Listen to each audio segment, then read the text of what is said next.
Pour Elie Baup, le Havre-Nantes, c'est la même lutte des classes, un championnat à 5 avec Saint-Etienne, Valenciennes et Sochaux. Un rendez-vous capital donc, sans oublier que l'an passé en Ligue 2, le Havre avait par 2 fois battu Nantes. La bonne sortie de Tal. Fati. Klasnic, c'est pas mal fait avec Capou, bon service de Klasnic. Et la grosse faute de Nicolas Gillet.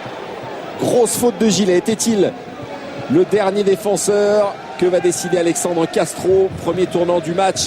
On joue depuis 4 minutes seulement. Et l'arbitre qui prend le temps de la réflexion. Et c'est finalement un carton jaune pour Jérémy Hénin. Décision évidemment contestée par tout le banc nantais. Et sans doute l'un des premiers moments forts de cette partie. On joue rapidement Moulek avec Tal. Moulek qui peut centrer. Surface de réparation. Les Nantais qui récupèrent ce ballon. La frappe de Darocha, c'est contré. Et ça va passer juste à côté. Et les Nantais qui exercent un gros pressing dans le camp du Havre depuis le début de ce match. Non, c'est finalement Djordjevic qui a pris sa chance de loin. Lui qui fête ce soir sa première titularisation de la saison. Avec cette tête, attention, c'est dangereux là du côté havrais. Capou qui est passé. Qui est passé à Nain, qui peut centrer là-bas, deuxième poteau. Là, il y a danger avec cette reprise. Et finalement, Revo qui va se saisir du ballon. Confusion là devant les buts de Christophe Revo. On va revoir tout cela avec le débordement de Capou. La reprise de Moulek. Et Christophe Revo qui a failli perdre la maîtrise du ballon parce qu'il n'y avait absolument rien. N'a pas été gêné par Djordjevic. Ça démontre toute la fébrilité pour l'instant de cette équipe havraise.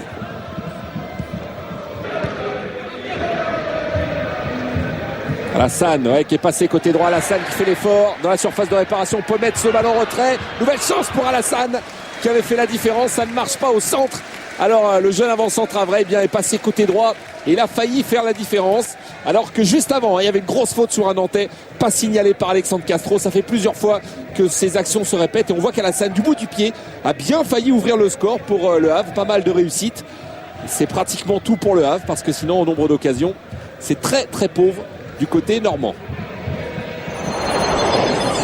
Le ballon est repoussé. Darocha. Maréval qui va pouvoir écarter là-bas pour Guillaume Moulek. Qui peut centrer, c'est pas son bon pied, c'est pas grave, le ballon est revenu. La frappe sur la barre transversale. La frappe de Ricardo Fati qui avait récupéré ce ballon. Non, c'est Capou qui a bien contrôlé. Pied gauche. Il a tout son temps. Capou qui réalise un très bon match.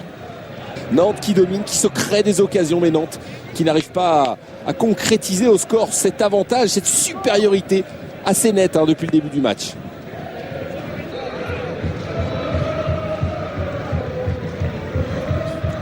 Tirer ce coup franc bien frappé, premier poteau, à l'ouverture du score de la part des Nantais, et voilà, et c'est Djordjevic qui est récompensé, et c'est logique, parce que le Serbe a été excellent depuis le début du match, première titularisation pour Philippe Djordjevic sur ce bon service de Guillaume Moulek. Et bien voilà le FC Nantes qui ouvre logiquement le score après une énorme domination, ça s'était confirmé en début de seconde période, et surtout ce bon coup franc bien frappé, et Djordjevic tout seul au centre qui inscrit son premier but. Il n'avait joué que des bouts de match. On se rappelle que l'an passé, Djordjevic avec l'habitude de marquer en fin de match. Là, il reste un peu de temps et en tout cas, les Nantais qui prennent un avantage peut-être décisif. Le Havre qui a installé 4 attaquants en cette fin de partie pour essayer de réagir, mais ils ont été tellement inoffensifs tout au long de ce match. Les Havrais qu'ils ont du mal, malgré leurs 4 joueurs devant, à se montrer dangereux. Et cela à quelques minutes maintenant de la fin du match.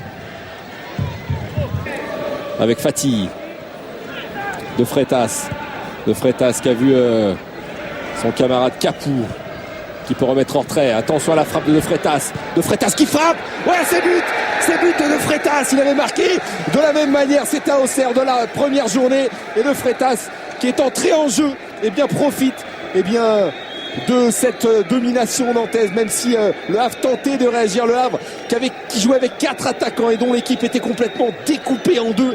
Eh bien Jean-Marc Nobilo a pris tous les risques, ça n'a pas payé. C'est Nantes qui sur un contre, bien joué par Capou, et cette frappe de De Freitas, qui a l'une des plus grosses frappes sans doute du championnat de France. Nantes fait le break, Nantes met 2-0 et ce devrait être suffisant pour s'imposer ce soir ici à Jules Deschazos.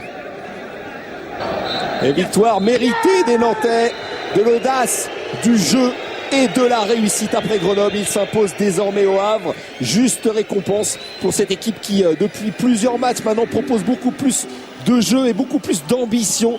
Et Libob doit être satisfait de l'autre côté, du côté de Jean-Marc Nobilo. Il faut bien reconnaître que c'est un non-match. 6e défaite à domicile pour des Havrais en panne de solution, en panne de jeu ici au Havre. Et les Havrais qui se déplaceront à Saint-Étienne la semaine prochaine pour un match déjà dramatique.